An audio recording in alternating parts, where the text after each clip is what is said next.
Battle for Wesnoth is a RPG game, a war RPG game that was ported over officially for the iPhone and the iPad. Now, I also have recorded a demo for the iPad, so this game is just as much fun to play on the iPhone as the iPad.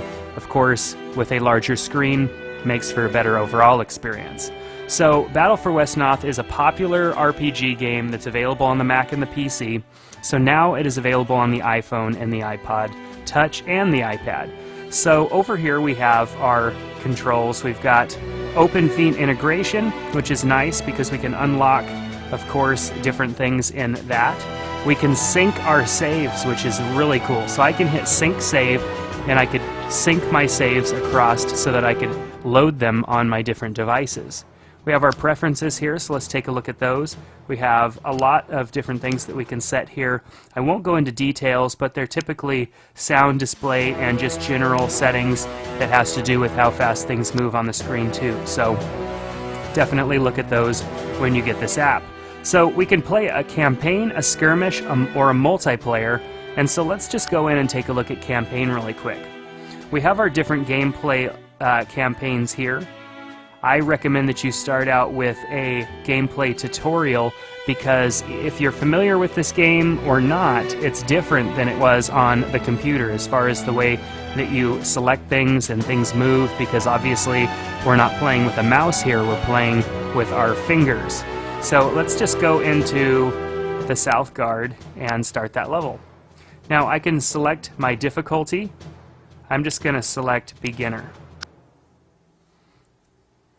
Now the graphics and everything for this game, nothing was spared. Everything is very consistent with the PC and the Mac version of this game, so whether you're familiar with this game or not, it's going to be a great experience. With most RPGs, there is a long story that's involved in all this, so you can of course read this or just skip it to go right to the level. As you're playing through the levels, there will be a lot of story that comes along with it as well to help you make appropriate moves. You could just simply tap to get through those and move on.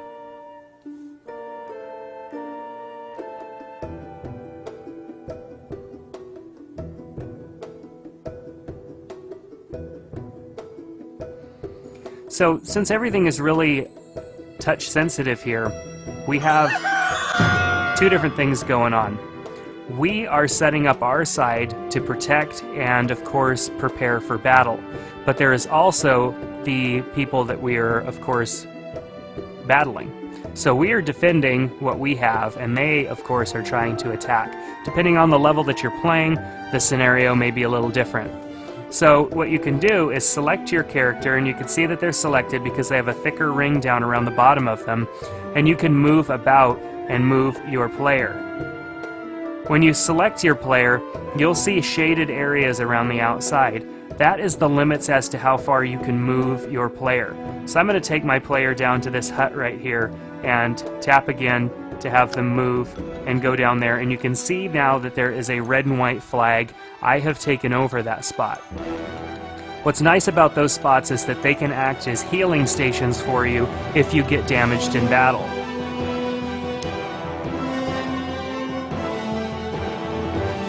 While I'm in my camp, I can recruit more people and build up my team.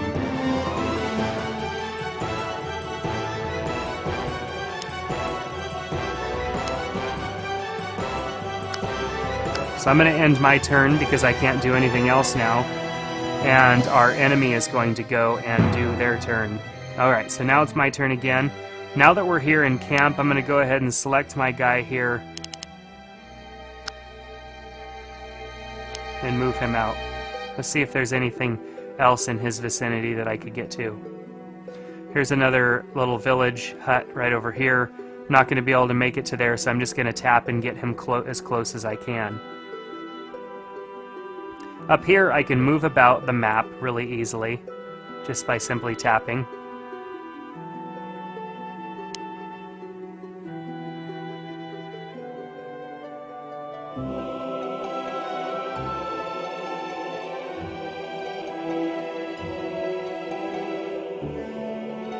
Alright, so let's head back to camp so we can start recruiting. I need to end my turn. and then on the next turn I'll be able to head back to camp and start to recruit. Because with the amount of people that I have to, of course, battle against, I need some help. So I'm going to need to go back to camp.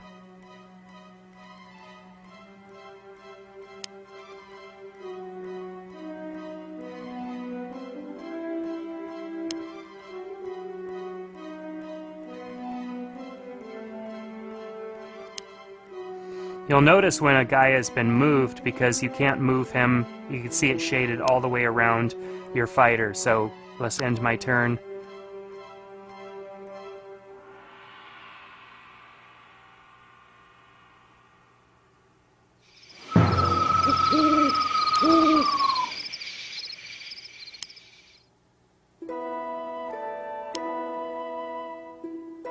Now you can see I could recall or recruit.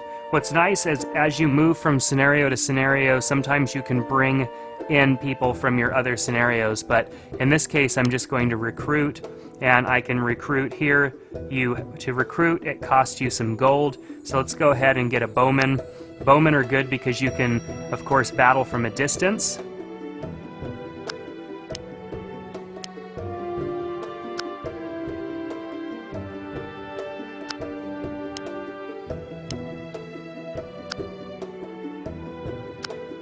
And then, of course, once you have them, next time around we'll have an opportunity to play them.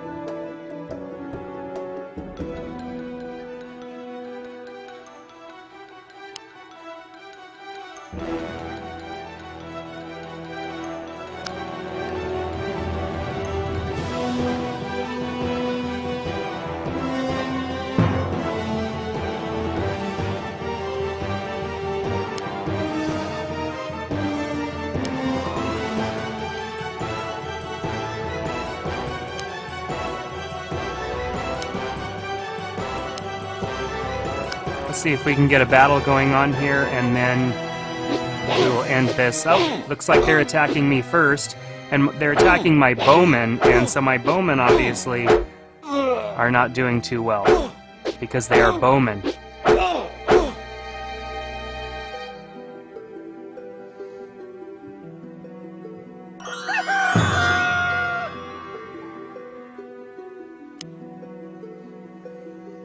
I'll select bow.